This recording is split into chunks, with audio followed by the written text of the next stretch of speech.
ሩሲያ የብሪታንያ የጦር መሳሪያ ፋብሪካዎችን በድብቅ እመታለሁ እያለች ትገኛለች። ሩሲያ እንደመታች ሳታውቁ ከሌላ ምንጭ ጥቃቱ ይደርስባቸዋል ስትል ሞስኮ ለንደንን አስጠንቅቃለች። የብሪታንያው ጠቅላይ ሚኒስትር ደግሞ ተኩሱን የጀመራችሁት እናንተ ናችሁ በማለት ጣታቸውን ወደ ክሬምሊን ጠቁመዋል።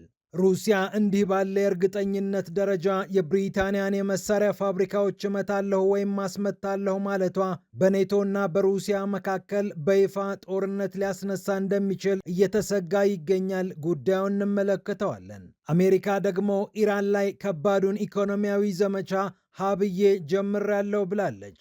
ከኢራን ጋር ማህበር የሚጠጡ አብረው የሚሰሩ ነዳጅም ሆነ ማንኛውንም ነገር የሚነግዱ ሀገራት ወዮላቸው ስትል ዋሽንግተን አስጠንቅቃለች። ኢራን ደግሞ ፕሬዝዳንታችን እና መሪዎቻችን ይህንን ኢኮኖሚያዊ ቀውስ ያሳልፉናል ስትል መግለጫ ሰጥታበታለች። እንዲሁም ፈረንሳይና ሳውዲ አረቢያ ከባዱን ስምምነት ተፈራርመዋል። የጦር መሳሪያ ሽያጭን ጨምሮ በቢሊዮን ዶላር የሚቆጠሩ ስምምነቶችን ነው ኢማኑኤል ማክሮን እና መሐመድ ቢን ሰልማን የተፈራረሙት። ጉዳዩን ይዘነዋል። ይህ እንዳለ ሆኖ የአሜሪካው ፕሬዝዳንት ዶናልድ ትራምፕ ወደ አሜሪካ ለመግባት ቪዛ ለሚጠይቁ ባለሙያዎች ታይቶ የማይታወቅ ትልቅ የቪዛ ክፍያ አስከፍላለሁ እያሉ ይገኛሉ።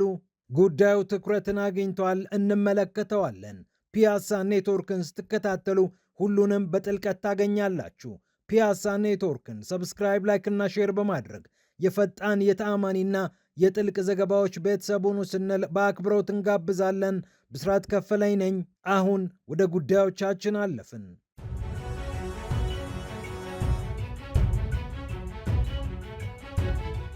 ብሪታንያ እና ሞስኮ ተያይዘዋል።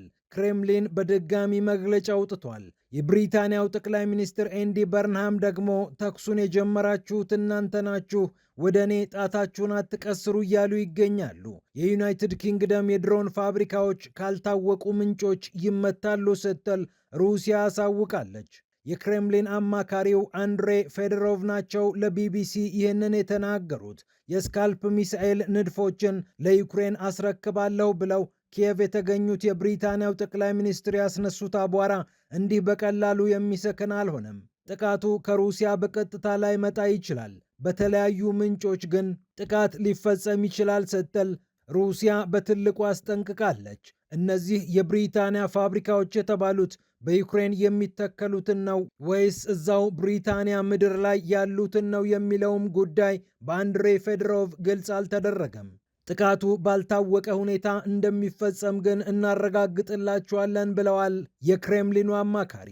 በትንሹ እስከ 250 ኪሎ ሜትር መጓዝ የሚችለው ስካልፕ እየተባለ የሚጠራውና ፈረንሳዮች ከብሪታንያ ተቀብለው የተራቀቁበት ሚሳኤል በዩክሬን ምድር መመረቱ ዩክሬን በቂ ሚሳኤሎች እንድትታጠቅ ያስችላታል የሚል ግምት በለንደን በኩል ተይዟል። እርግጥ ነው የዩክሬን ሚሳኤል እጥረት እንዲህ በቀላሉ ይፈታል ተብሎ አይጠበቅም። እናም ሩሲያ ከፊል ወታደራዊ ምላሽ እሰጥበታለሁ ያለችው ይህ የፌዶሮቭ አስተያየት በኔቶና በሩሲያ መሃል እስካሁን ካለው ይልቅ ይፋ የሆነ አደገኛ ጦርነት ሊቀሰቅስ ይችላል በሚል እየተሰጋ ይገኛል። የብሪታንያው ጠቅላይ ሚኒስትር ኤንዲ በርንሃም የመጀመሪያውን የውጭ ጉዟቸውን ወደ ዩክሬን አድርገው ለዩክሬን ወሳኙን መሳሪያ እንድታመርት አረንጓዴ መብራት አብርተውላታል። ይህ እንደተጠበቀ ሆኖ አሜሪካ ታላቁን ኢኮኖሚያዊ ዘመቻ በኢራን ላይ አውጃለች። ኦፕሬሽን ኢኮኖሚክ አውትካስት እየተባለ የተጠራውን ይህንን አዲስ ኢኮኖሚያዊ ኦፕሬሽን ስኮት ቤሰንት የተባሉት የሀገሪቱ የገንዘብ ሚኒስትር አውጀውታል። በኢራን ላይ ሁለንተናዊ ኢኮኖሚያዊ ጫና ማሳረፍና የኢራን ኢኮኖሚ ትንፋሽ እንዲያጥረው እንዲወድቅ ማድረግ የዘመቻው ዓላማ ነው ተብሏል። ነዳጅን ጨምሮ የትኛውንም አይነት ግብይት ከኢራን ጋር የሚያደርጉ ሀገራትና ኩባንያዎችም የላቀ ኢኮኖሚያዊ ጫና ያርፍባቸዋል ተብሏል። የተባበሩት አረብ ኤምሬትስ እና ቻይናን ጨምሮ ከኢራን ጋር በተለያየ መንገድ የሚነግዱ ሁሉ ጣጣ ውስጥ እንደሚገቡ ይወቁ ተብሏል። እርግጥ ነው ኤምሬትስ ከኢራን ጋር ያላትን የንግድ ትስስር ከወዲሁ ገደብ በማድረጓ የሚታወቅ ነው። ከዚህ ቀደም የኢራንን ነዳጅ በስውር ትገዛ የነበረችው ቻይና አሁን ላይ ኢኮኖሚያዊ ጫናው በቀጥታ ላይደርሳት ይችላል። ሆኖም አሜሪካ ነዳጁ አንቺ ጋር እንደሚደርስ አውቃለሁና ይህንን አታድርጊ ብላ ጫና መፍጠሯ የማይቀር ነው። ቻይና ግን ይህንን የመመከት ሁለንተናዊ የኢኮኖሚ አቅም ስላላት የአሜሪካ ማዕቀብ ምን ያህል ውጤታማ ይሆናል የሚለው ጉዳይ አጠያያቂ ሆኗል። ኢራንም ተጽዕኖውን እቋቋማለሁ ብላለች። የኢራን መንግስት ቃል አቀባይ የሆኑት ፋጡማ ሞሆጀረኒ ፕሬዝዳንታችን እና አመራራችን ይህንን ቀውስ ወሳኝ በሆነ የአመራር ጥበባቸው ያሳልፉናል ሲሉ ተናግረዋል። የኢኮኖሚ ሚኒስትሩ አሊ ማዳንዚዴህ ደግሞ ኢራን ለዚህ ሙሉ ለሙሉ ተዘጋጅታበታለች፣ አሜሪካ ሌላኛውን ትልቅ ሽንፈት የምትሸነፍበት ጊዜ ደርሷል ሲሉ ተናግረዋል። ኢራን ገቢ የምታገኝባቸውን መንገዶች ሁሉ በመዝጋት የኢራንን ኢኮኖሚ ኦክስጂን ማሳጣት የአሜሪካ ዓላማ ነው ተብሎ ተቀምጧል።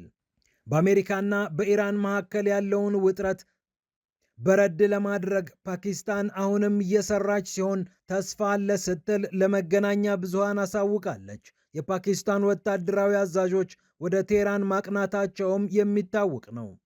ይህ እንዳለ ሆኖ ፈረንሳይና ሳውዲ አረቢያ ወሳኞቹን ስምምነቶች ተፈራርመዋል። የሳውዲው አልጋ ወራሽ መሐመድ ቢን ሰልማን በፓሪስ ኤሊሴ ቤተ መንግሥት ተከስተው ከፕሬዝዳንት ኢማኑኤል ማክሮን ጋር በተለያዩ ጉዳዮች መክረዋል። የአርቲፊሻል ኢንተለጀንስ፣ የመከላከያ፣ የኃይልና የሌሎችም ስምምነቶች በጠረጴዛው ላይ ቁጭ ብለው ተፈርመዋል። ታዲያ ሁለቱ ሀገራት ከተስማሙባቸው ስምምነቶች መካከል ትኩረትን የሳበው 6 ቢሊዮን ዩሮ ወይም 7 ቢሊዮን ዶላር የሚያወጣው የመዝናኛ ማዕከል ነው።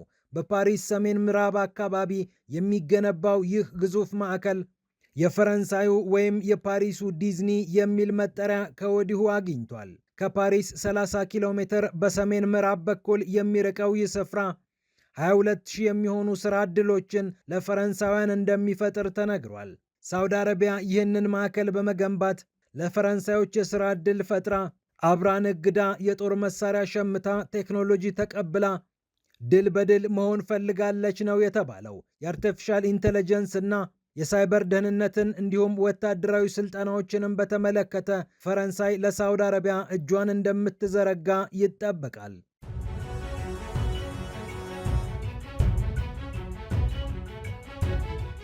በመጨረሻም የአሜሪካው ፕሬዝዳንት ዶናልድ ትራምፕ በቪዛ ጠያቂ ዜጎች ላይ አሁንም ተጨማሪ ክፍያ እየጣሉ ይገኛሉ።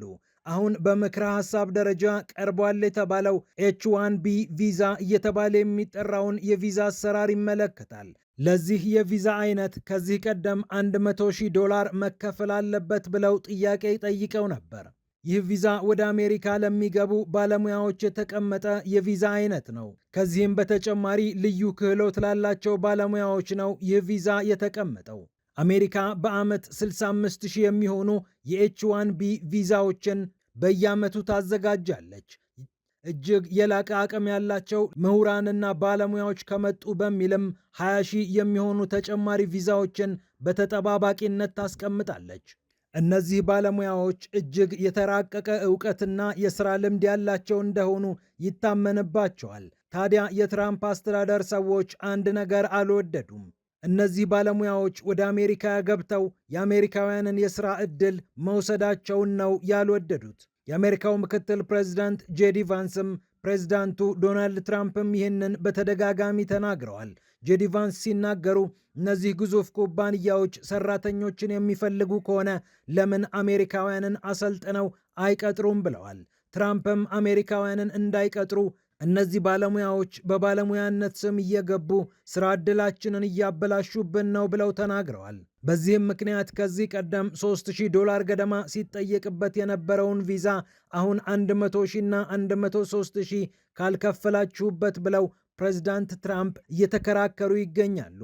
ይሁንና የእርሳቸው ሳይሆን የኮንግረሱ ነው ስልጣኑ በሚል ፍርድ ቤት የእርሳቸውን ውሳኔዎች እያከላከለባቸው ይገኛል። ፒያሳ ኔትወርክን ስትከታተሉ ስለቆያችሁ ክብረት ይስጥልን ብለናል። ፒያሳ ኔትወርክን ሰብስክራይብ፣ ላይክ እና ሼር በማድረግ የፈጣን የተአማኒና የጥልቅ ዘገባዎች ቤተሰብ ሁኑ ስንል በአክብሮት እንጋብዛለን። ብስራት ከፈለ ነበርኩ። ሰላም ለዓለማችን።